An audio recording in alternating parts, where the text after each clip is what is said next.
مقامات مقدسہ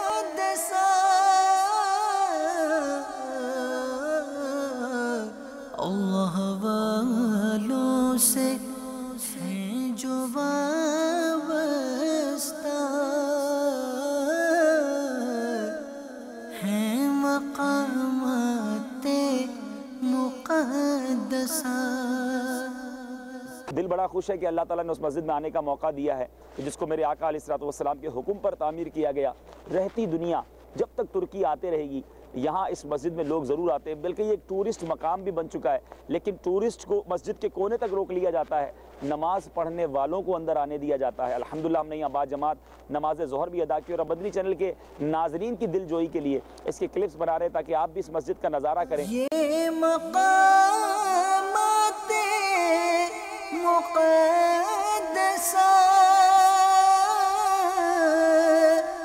یہ مقامات مقدسہ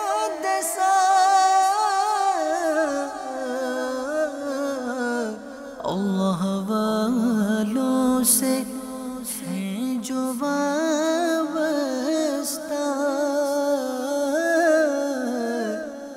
ہیں مقامات مقدسہ۔ ایک عجیب منظر ہے، الحمدللہ مسجد میں سینکڑوں نمازی، باہر برف پڑ رہی ہے اور اتنی بڑی تعداد میں مسلمان فجر کی نماز با جماعت ادا کرنے استنبول شہر سے یہاں جمع ہوئے۔ یہی ایک خوشگوار منظر۔ غیبت کے خلاف جنگ، نہ غیبت کریں گے نہ غیبت سنیں گے، کفل مدینہ انشاءاللہ۔ It's دعوت اسلامی، it's a right to rectify the people, it's all over the world. It's دعوت اسلامی، it's a right to rectify the people, it's all over the world. Bizim inşallah uzun ıslah ve bütün dünyada ıslah hati çalışacağım inşallah azze ve cel. پیارے اور محترم اسلامی بھائیوں، مدنی channel کے ناظرین، اس وقت آپ ایک طویل قبر مقدس دیکھ رہے ہیں۔ یہ حضرت یوشع بن نون علیہ السلام کی قبر منور ہے۔ اللہم ربنا اعتق رقابنا ورقاب آبائنا وامہاتنا وازواجنا وذریاتنا من النار، سبحان ربک رب العزت عما یصفون، سلام علی المرسلین والحمدللہ رب العالمین۔ My dear Islamic brothers and viewers of Madani channel, Alhamdulillah, in Silsila Ziyarati Maqamat Muqaddasa, we are present in the blessed court of Sayyiduna Yusha bin Noon alayhi salatu wassalam, one of the prophets of Allah Tabarak wa Ta'ala. Islamic brothers, this Nabi alayhi salatu wassalam was in the time of Hazrat Musa ala Nabiyina alayhi salatu wassalam, and he lived 127 years of his life. And no doubt this shrine where we are present is the shrine of the Nabi of Allah Tabarak wa Ta'ala. We pray that Allah Tabarak wa Ta'ala shower His countless blessings at this shrine and also upon us and the viewers of Madani channel, and for the sake of their wasila, may Allah Tabarak wa Ta'ala forgive us, and may Allah Tabarak wa Ta'ala also give us the chance to go and visit the blessed Mazar-e Aqdas of Rasulullah sallallahu ta'ala alayhi wa alihi wa sallam, the Sardar, the leader of all the prophets. Ameen. Bijahin Nabiyil Ameen sallallahu ta'ala ala Muhammad sallallahu alayhi wa sallam. یہ مقامات مقدسہ،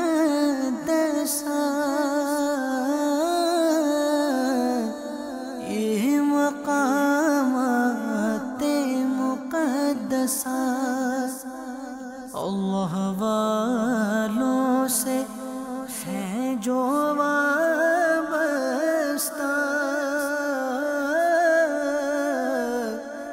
ہیں مقامات مقدسہ۔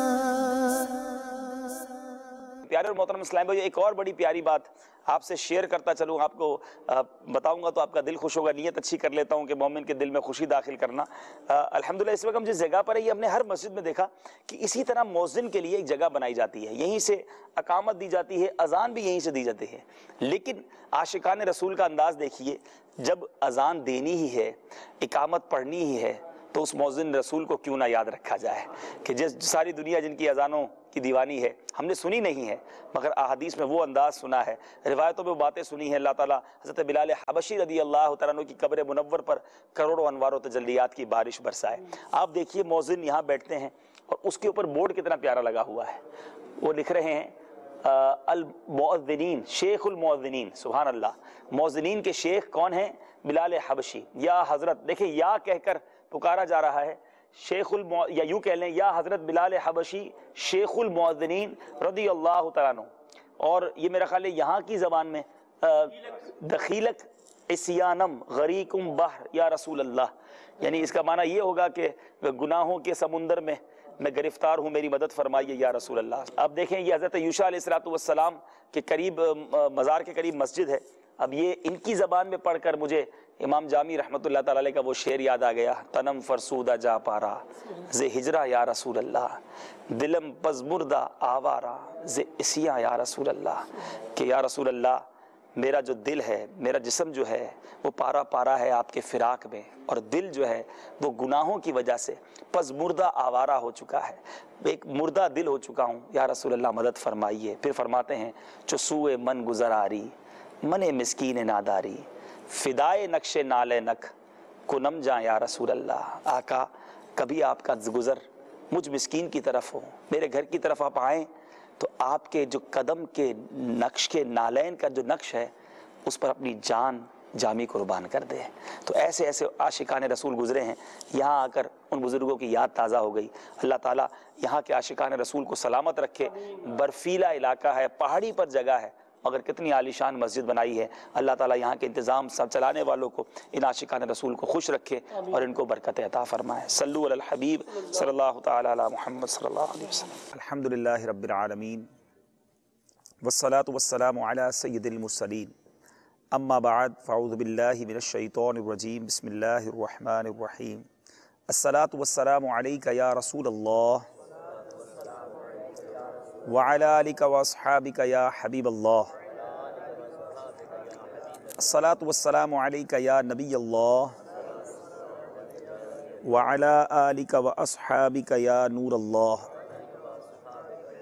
نویت سنت الاعتکاف۔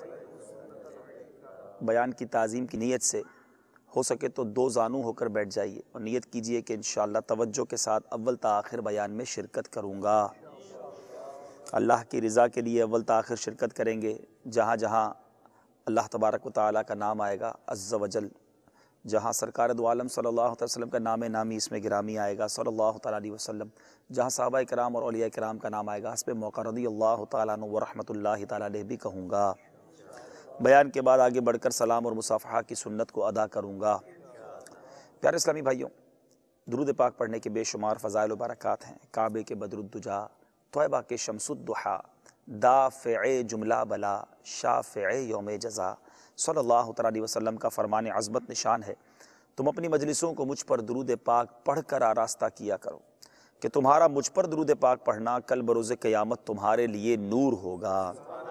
صلو علی الحبیب صلی اللہ تعالی علی محمد صلی اللہ علیہ وسلم۔ پیارے اسلامی بھائیوں، ویسے تو دعوت اسلامی کے اجتماعات دنیا کے کونے کونے میں مختلف مساجد اور مختلف جگہوں پر ہوتے ہیں۔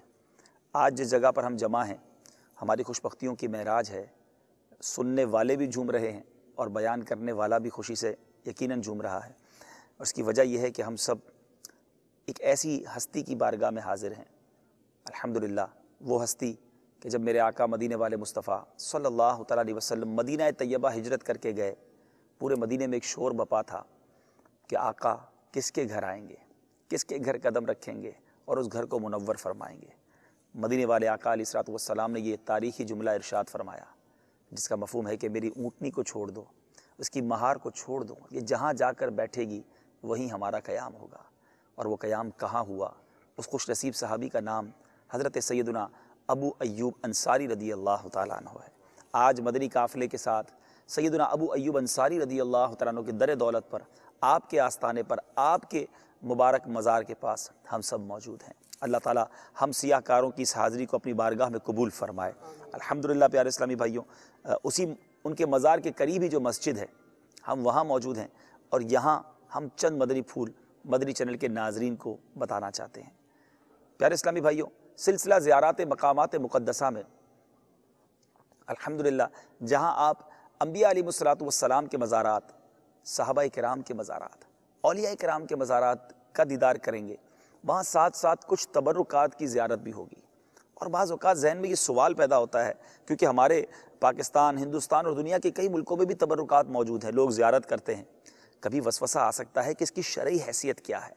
تو چونکہ ایک متبرک مقام پر موجود ہیں، تو آج تبرک کے موضوع پر کچھ مدنی پھول سماعت کرنے کی ہم انشاءاللہ کوشش کریں گے۔ آپ تمام اسلام پہ بھی نیت کر لیں کہ انشاءاللہ متبرک مقام پر متبرک بیان اور انشاءاللہ ادب کے ساتھ، توجہ کے ساتھ سنیں گے انشاءاللہ۔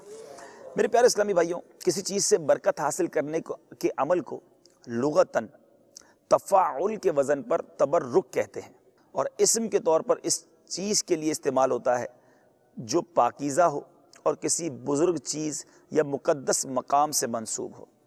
برکت اور فیض دو ایسے الفاظ ہیں جن کی تفہیم اس مادی دنیا اور اس کے موجود سیاسی، معاشی، ثقافتی اور تہذیبی پس منظر میں خاصی دور از افکار محسوس ہوتی ہے۔ بہت مشکل ہوتا ہے اس کو سمجھنا۔ یہ دراصل ایسی کیفیات ہیں جنہیں چھوا اور دیکھا نہیں جا سکتا، صرف احساس و شعور کی لطیف پنہائیوں میں محسوس کیا جا سکتا ہے۔ ان میں کمی بیشی کا تعلق کسی علم اور میزان کے ساتھ نہیں، بلکہ صرف اور صرف یہ ایمان کے ساتھ منسلک ہے۔ اللہ عز و جل جو قادر و قیوم اور تمام برکتوں کا مالک ہے، اس نے اپنے محبوب صلی اللہ علیہ وسلم کو نہ صرف دنیا جہاں کی برکتوں سے نوازا، بلکہ جو چیزیں میرے آقا علیہ السلام سے منسوب ہوئیں وہ بھی بابرکت ہو گئیں۔ یہی وجہ ہے کہ حضور اکرم صلی اللہ علیہ وسلم کے آثار کو بطور تبرک محفوظ رکھنا اور ان سے برکت حاصل کرنا یہ صحابہ کرام اور تابعین کا معمول تھا۔ دور صحابہ اور تابعین کے بعد نسل در نسل ہر زمانے میں اکابر ائمہ و مشائخ کے علاوہ خلفاء و سلاطین بھی سرکار دو عالم صلی اللہ علیہ وسلم کے آثار و تبرکات کی حفاظت کا بڑے ادب و احترام کے ساتھ خصوصی اہتمام کرتے رہے۔ کتب تواریخ میں ان کے مطالعے سے یہ پتہ چلتا ہے کہ خاص مواقع پر بڑے اہتمام کے ساتھ مسلمانوں کو ان تبرکات کی زیارت کروائی جاتی۔ آج بھی اہل محبت ان تبرکات مقدسہ کو حصول فیض اور برکت کا ذریعہ سمجھتے ہیں، اور ان کی حرمت کے تحفظ کے لیے جان کا نذرانہ پیش کرنے سے بھی گریز نہیں کرتے۔ تبرک کی اسی حیثیت کو قرآن و حدیث کی روشنی میں دیکھنے کی ضرورت ہے۔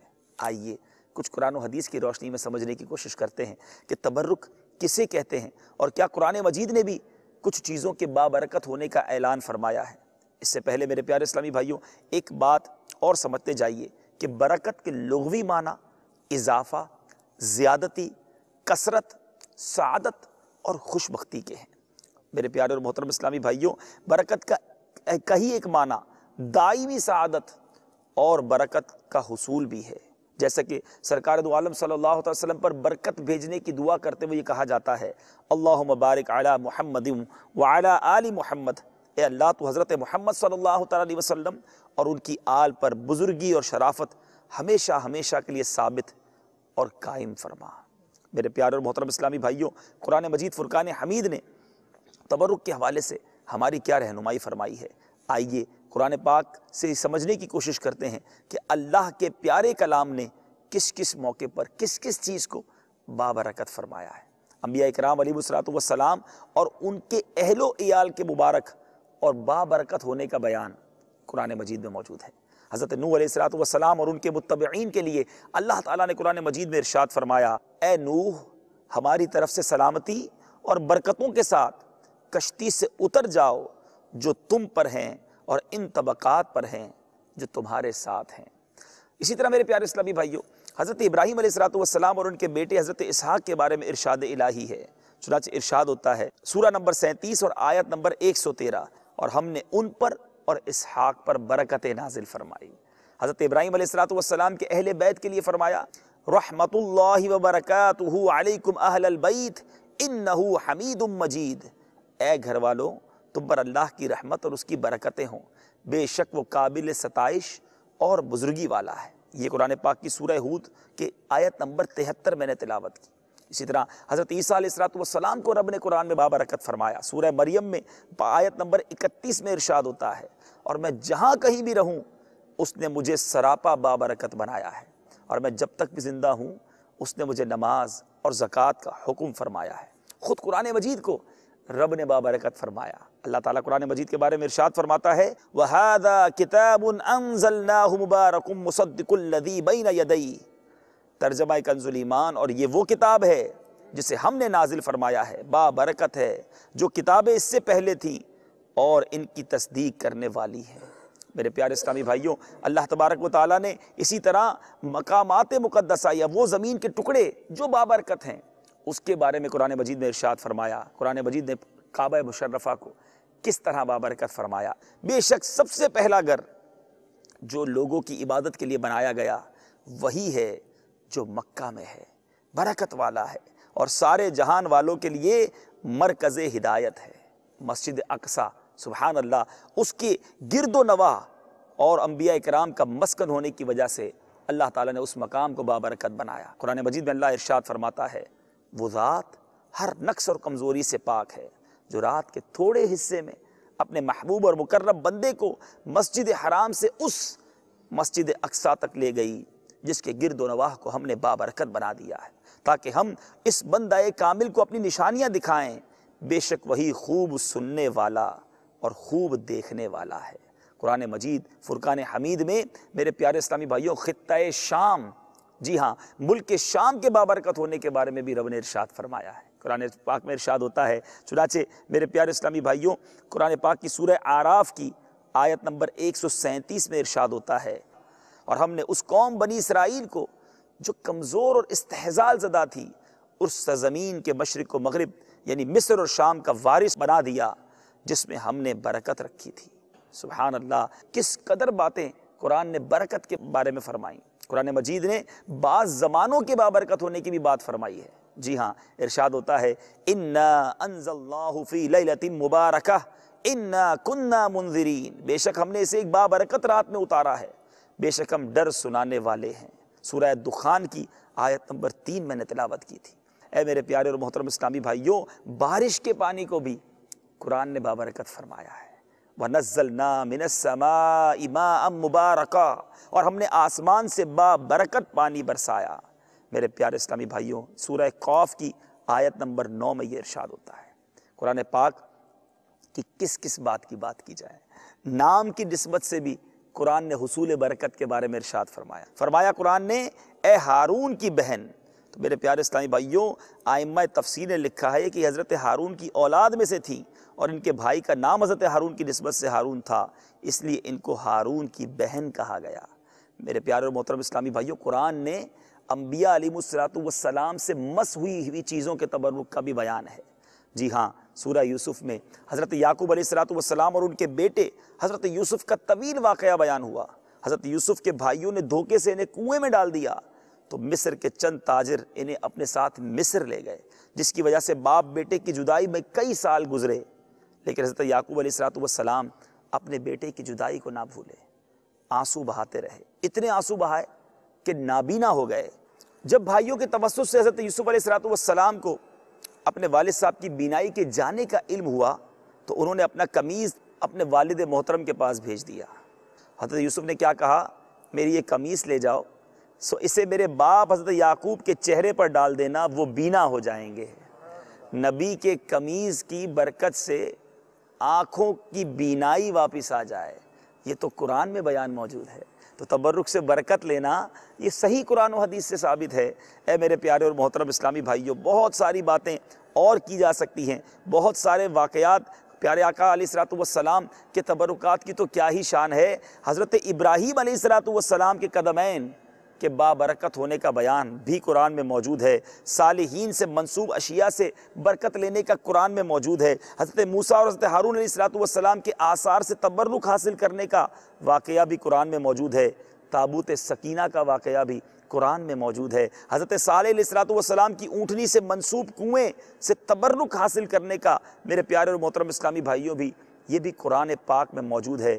اب آئیے صحیح بخاری شریف کی ایک حدیث بیان کرتا ہوں۔ حضرت عبداللہ بن عمر سے روایت ہے، جب رئیس المنافقین عبداللہ بن ابی فوت ہو گیا تو اس کے بیٹے حضرت عبداللہ رضی اللہ تعالیٰ عنہ جو جانثار صحابی رسول تھے، انہوں نے عرض کی، بخاری شریف کی حدیث ہے، آقا مجھے اپنی قمیص مبارک عطا فرمائیے تاکہ میں اسے میں کفناؤں اور ان پر نماز پڑھیں اور دعائیں مغفرت فرمائیں۔ پس میرے آقا علیہ السلام نے اسے اپنی قمیص عطا فرما دی۔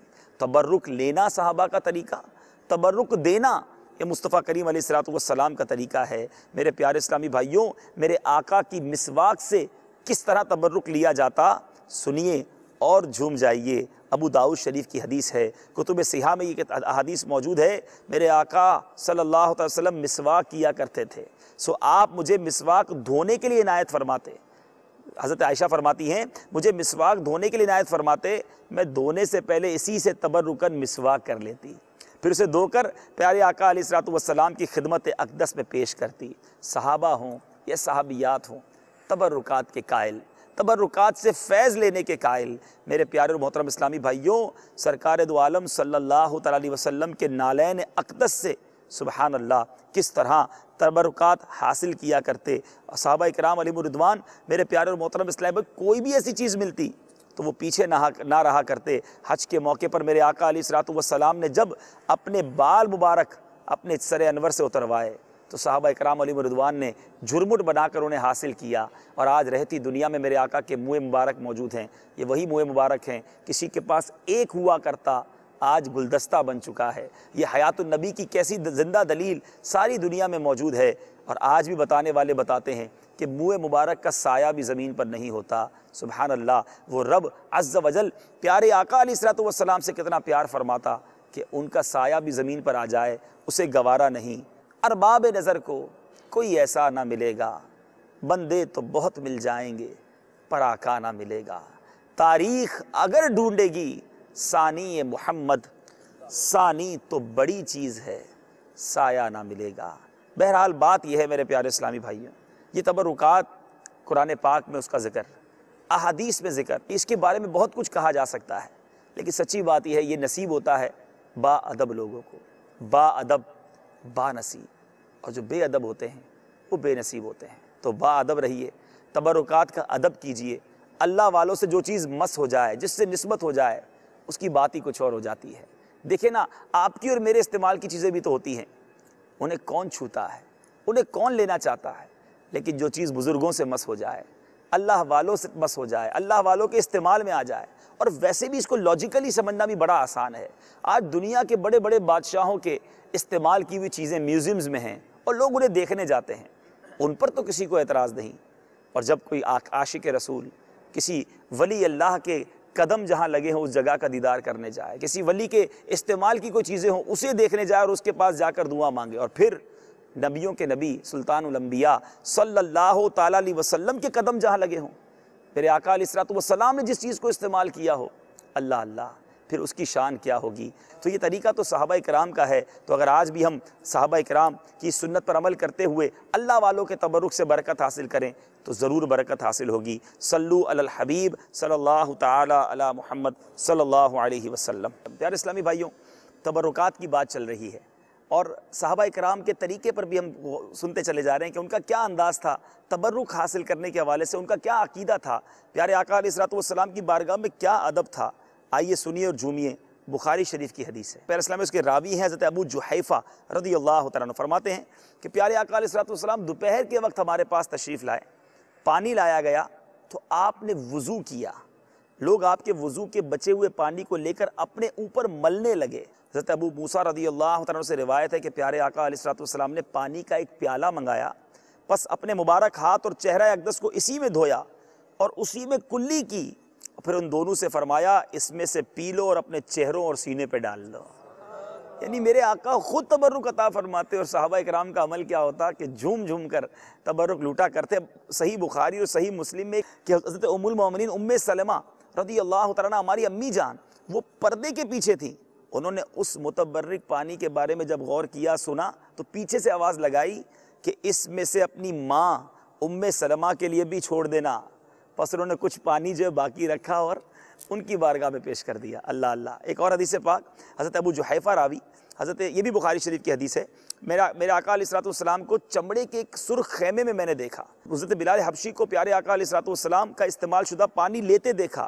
میں نے دیکھا کہ آپ کے استعمال شدہ پانی کے حصول کے لیے کوششیں کر رہے تھے لوگ، جس سے کچھ مل گیا اس نے اپنے اوپر مل لیا، اور جس میں سے ذرا بھی نہ ملا تو اس نے اپنے بھائی کے ہاتھ سے تری حاصل کر لی، یعنی جس کو پانی ملا اس کے ہاتھ پر جو ہے وہ ہاتھ پھیر لیا۔ اے میرے پیارے اور محترم اسلامی بھائیوں، یہ انداز صحابہ کرام کا بخاری شریف کی حدیث تبرک کی وضاحت کے لیے، تبرک کس قدر بابرکت ہوتا ہے اس کے لیے کس کس روایت کو پیش کیا جائے۔ قرآن پاک میں ہم نے سنا، بخاری شریف کی اتنی احادیث موجود۔ بخاری شریف کی ایک اور حدیث ہے، میرے آقا علیہ السلام جب وضو فرماتے تو ایسا لگتا تھا کہ لوگ آپ کے وضو کے پانی کے حصول کے لیے آپس میں لڑ مریں گے، یعنی اتنا جمگٹا ہو جاتا، ہر کوئی چاہتا کہ وضو کا پانی زمین پر تشریف نہ لائے، میں اپنے چہرے پر مل لوں، اپنے ہاتھ پر مل لوں، اور کیوں نہ منے کہ جو پانی میرے آقا علیہ السلام کے جسم اقدس سے مس ہو جائے وہ کیسا بابرکت ہوگا۔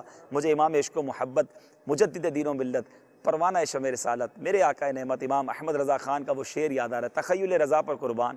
اعلیٰ حضرت نے شاید آقا ہی کے وضو اور غسل سے جسم اطہر سے مس ہونے والے پانی کا تصور کیا ہوگا، اور کبھی چاند کو دیکھا ہوگا، اس کے داغ کو دیکھا ہوگا کہ چاند پر ایک نشان ایسا ہے جو دھبا محسوس ہوتا ہے۔ اعلیٰ حضرت چاند سے کہتے ہیں، ستم کیا کیسی مت کٹی تھی کمر، وہ خاک ان کے رہ گزر کی، اٹھا نہ لایا کہ ملتے ملتے، یہ داغ سب دیکھ نہ دھلے تھے، اے کمر میرے آقا کے رہ گزر کی خاک اٹھا لیتا، اپنے جسم پر مل لیتا تو تیرے یہ داغ بھی دور ہو جاتے۔ سبحان اللہ۔ تو بہرحال میرے پیارے اسلامی بھائیوں، ناخن اقدس کی کیا ہی بات ہے، کیسے کیسے صحابہ اکرام کے واقعات ہمیں ملتے ہیں کہ صحابہ اکرام علیہ رضوان میرے آقا علیہ السلام کے مبارک ناخن اقدس سے کیسے برکت اٹھاتے۔ حضرت امیر معاویہ رضی اللہ تعالیٰ عنہ، جو کہ میرے پیارے اسلامی بھائیوں کاتب وحی ہیں، ان کے پاس میرے آقا کے کچھ منہ مبارک اور کچھ ناخن اقدس ہیں۔ قبر میں تبرکات رکھنا، اپنے ساتھ تبرکات کو قبر میں لے جانا، آئیے اس کی بھی آپ کو دلیل دیتا چلوں۔ کاتب وحی ہیں، صحابی رسول ہیں، آخری وقت کہتے ہیں میری آنکھوں پر، میرے چہرے پر میرے آقا کے ناخن رکھ دینا، میرے آقا کے منہ مبارک رکھ دینا، اور مجھے ارحم الراحمین کی رحمت کے سپرد کر دینا۔ یہ صحابہ کا طریقہ، یہ صحابہ کا عقیدہ، یہ امہات المومنین اور میرے پیارے اور محترم اسلام صحابیات کا عقیدہ ہے کہ تبرکات سے برکت حاصل کی جائے۔ سلسلہ زیارات مقدسہ میں تبرکات کی زیارت بھی کریں گے، تبرکات کے بارے میں بھی سنیں گے، اور انشاءاللہ اس کی برکت بھی حاصل کریں گے۔ اللہ تعالی ہمیں عشق مصطفیٰ صلی اللہ علیہ وسلم، عشق انبیاء، عشق صحابہ، عشق اولیاء اور عشق اہل بیت میں زندہ رکھے، اور ان بزرگ ہستیوں کے عشق ہی میں ایمان کی حالت کے ساتھ مدینہ طیبہ میں ایمان اور عافیت کے ساتھ موت عطا فرمائے۔ میرے پیارے اسلامی بھائیوں، یہ دعوت اسلامی ہے جو ہمیں انبیاء، اولیاء، صحابہ اور اہل بیت کا ادب سکھاتی ہے، ان کے نقش قدم پر چلنے کا سلیقہ بتاتی ہے۔ الحمدللہ یہ وہی اخبار، یہ وہی انداز ہیں جو صحابہ کے ہوا کرتے۔ دعوت اسلامی کے مدنی ماحول میں ہمیں انہی نقش قدم پر چلایا جاتا ہے، اور عشق رسول کے جام بھر بھر کر پلائے جاتے ہیں۔ دنیا بھر میں آپ جہاں کہیں ہیں، اس وقت میں ترکی استنبول سے قدمین سیدنا ابو ایوب انصاری رضی اللہ تعالیٰ عنہ سے آپ کو ایک دعوت دینا چاہوں گا۔ مدنی قافلوں میں سفر، اجتماعات میں شرکت، مدنی انعامات پر عمل اپنا معمول بنائیے۔ مدنی چینل دیکھتے رہیے، ایسے سلسلے ملتے رہیں گے، گھر بیٹھے دیدار بھی ہوتا رہے گا اور برکتیں بھی حاصل ہوتی رہیں گی۔ اللہ تعالیٰ ان تبرکات کے صدقے، ان مقامات مقدسہ کے صدقے ہمارے دلوں کو بھی گناہوں سے پاک فرما کر متبرک بنا دے، ہمارے دلوں کو نور قرآن سے جگمگا دے، ہمارے دلوں کو نور مصطفیٰ صلی اللہ تعالیٰ علیہ وسلم کا مدینہ بنا دے۔ آمین بجاہ النبی الامین صلی اللہ تعالیٰ علیہ وسلم۔ اس وقت جس صحابی رسول رضی اللہ تعالیٰ عنہ کی یادگار کے پاس موجود ہیں، وہ یہاں موجود ہے سیدنا ابو ذر غفاری رضی اللہ تعالیٰ عنہ۔ بہت ان کا نام آپ نے سنا ہوگا، بڑے واقعات سنے ہوں گے۔ سنا یہ جاتا ہے کہ حضرت ابو ذر غفاری رضی اللہ تعالیٰ عنہ یہاں کے بادشاہ کے خواب میں تشریف لائے، اور ان کی یاد میں یہاں پر یہ ایک مقام ان کے لیے بنایا گیا۔ بہتر یہ سمجھتا ہوں کہ کچھ ان کا تعارف، کچھ ان کے بارے میں سیرت آپ کی بارگاہ میں پیش کروں۔